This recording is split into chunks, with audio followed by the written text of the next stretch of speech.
தேவனுடைய நாமம் மகிமைப்படுவதாக. சங்கீதம் 49ஆம் அதிகாரம் 20ஆம் வசனம்.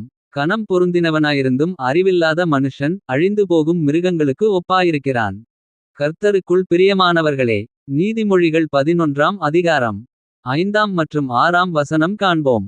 உத்தமனுடைய நீதி அவன் வழியைச் செம்மைப்படுத்தும். துன்மார்க்கனோ தன் துன்மார்க்கத்தினால் விழுவான். செம்மையானவர்களுடைய நீதி அவர்களை தப்புவிக்கும். துரோகிகளோ தங்கள் தீவினையிலே பிடிபடுவார்கள். கிறிஸ்துவுக்குள் அன்பானவர்களே. தேவ நீதி என்பது நன்மை செய்வதே. நன்மை செய்ய அன்பு, அறிவு, புத்தி, ஞானம் தேவை.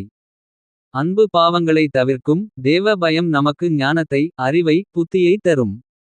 அதன் மூலம் தேவ ஆலோசனைகளையும் அவருடைய வழிகளையும் அறியலாம். அவருடைய ஞானமும் அறிவும் புத்தியும் நீதிமானுக்கு கனத்தை கொடுக்கும். தேவ பயம் இல்லாதவர்கள் துன்மார்க்க வழியில் நடந்து செல்வம் அடைந்து கனத்தை பெற்றாலும். அறிவு, புத்தி, ஞானம் இல்லாததினால் அழிந்து போவார்கள். நாம் தேவ பயம் உள்ளவர்களாக வாழ்வோம். அவர் வழியில் நடப்போம். அழியாத கனமான நித்திய ஜீவனுக்கு ஏதுவாக தேவன் நம்மை வழிநடத்துவார். நாம் நம்மை தேவனிடத்தில் அர்ப்பணிப்போம். ஆமென்.